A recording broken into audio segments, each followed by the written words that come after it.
Hey, what's up YouTube? Dark7 here, and today I'm bringing you deck discussion number 3. Today I'm bringing you Gladiator Beasts. This deck has been around for a long time. Gladiator Assaul was released, I believe, 5 years ago, which was the first set that I played, competitively. Like, when I started playing competitively, this was the recent set. It was Gladiator Beasts. One sec. There's my dog. Making sure she doesn't drool on my cards or anything. Anyway, so basically the deck revolves around Gladiator Beasts being able to tag out. If you don't know what tag out means, it's basically when they attack or was attacked, you can return it to the deck to special summon another. So, I mean, almost every Gladiator Beast has this card except for a select few, which most of those you don't use. The deck seems to have a lot of potential. There's a lot of new support coming out for it. I thought they'd get more play and they'd do a lot better at big events, considering our format's filled with a lot of floaters. Like Tech Genis, basically all their monsters are floaters. Tengu's a floater, just sits there, you kill it, get another, okay, I'll get my Gladiator Beast effect. Sangan, Dandelions, all that, basically just run over and get their effects. So I would think this deck would have got more play, but I guess I'm wrong. I'll explain. These are like the key Gladiator Beasts right now, and Murmillo, but I can't really find my Murmillo right now. Gladiari, its effect is when it's special summoned from the deck, you remove one from play.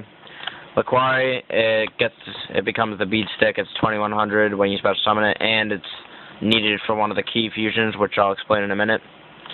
Darius it's like Blizzard of the Far North for Gladiator Beasts. When it's special summon a Glad from the grave. Hop, it's basically a wall. The quest, this is probably my favorite Gladiator Beast. You add any Gladiator Beast from your grave to your hand, which includes their counter trap War Chariot. And then Bestiari, the broken one that got limited, pops a spell trap, and is also a key for a specific fusion.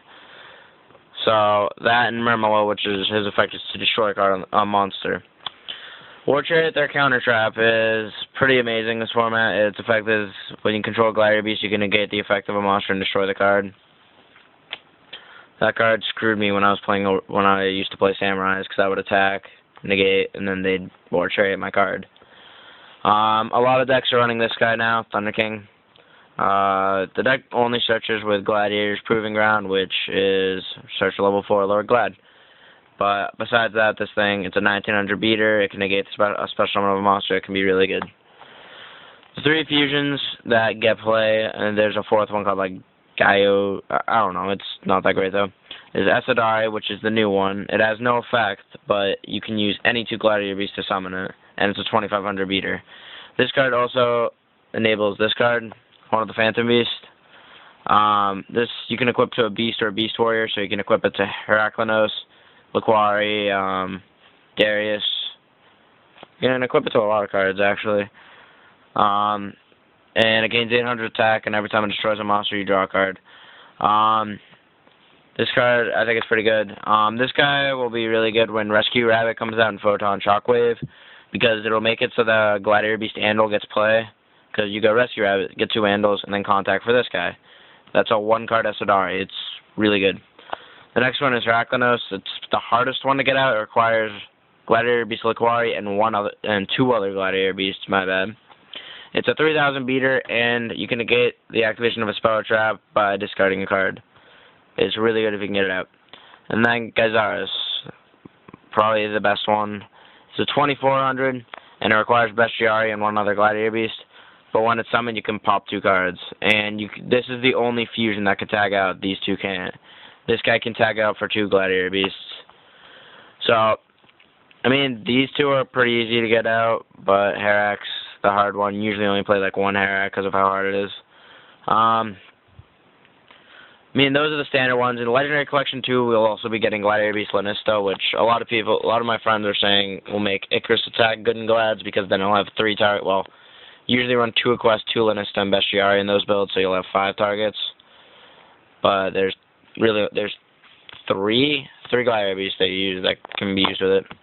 With the release of this card, Forbidden Lands, the deck has gotten more play, because trap-heavy decks used to screw this deck over, because if they just like Bottomless or Deep Prison or Mirror Force, it would be like, oh shit, that sucks. But now with Forbidden Lands, if they do that, it's like, Forbidden Lance, it stays alive, attack directly, kill a monster, whatever. And you can also use it on their monster during damage step if they attack with some big-ass monster. These two cards, well, mainly this one sees some play. This card's really good this format because it stops a lot of floaters. Like, for example, Tech Genesis, one sec. Tech Genesis. They need to go to the grave for their effects to activate, so if you use Defissure, they don't work. It hurts plants, it hurts fish and frog variants, scraps. It hurts a lot of decks. So that card gets some play. I think it's better than some people think. And with the release of Nova Master, people think Miracle Fusion is going to get play in Glads, because with Laquari, you have a fire monster, so Nova Master can be used in Prisma builds. And also with all the other random types, Bestiaria win, Aquesta win, Hop and Earth. You can use like Gaia and Great Tornado. Murmillo and Rediari can make Absolute Zero. So people are just expecting this card to be good. Especially and some people are thinking Hero Lives is going to get play. This deck's very consistent. I think it's one of the harder decks in Society, and really all that hurts is like Oppression maybe. And I was thinking Decree builds hurt it because this is one of the biggest trap-heavy decks to stop, like, anything that could screw over your Glads. So, I mean, that's really all I could think of that is good against siding it. I mean, maybe, I was going to say King Tiger Wongu, but not that. Fossil Dyna can be good if you can keep it alive, but usually if they draw, like, Laquari or something, they'll just run it over. Doom Cows, maybe. Yeah, all that. Like, it's a really good side. This is a really good deck. I actually question why it doesn't get as much play as I'd expect. But the deck's really good. So, yeah. Thanks for watching. Next time I will bring either KMP or Infernities. And by the way, YouTube, I'm trying not to do all the obvious ones like Tech Genesis and Samurai. Agents was kind of obvious, but I just want to try and start with like the kind of less obvious ones. So I will eventually do them, but I'd rather only start doing them when I start running out of options of what to do. So yeah. So thanks for watching again, and goodbye.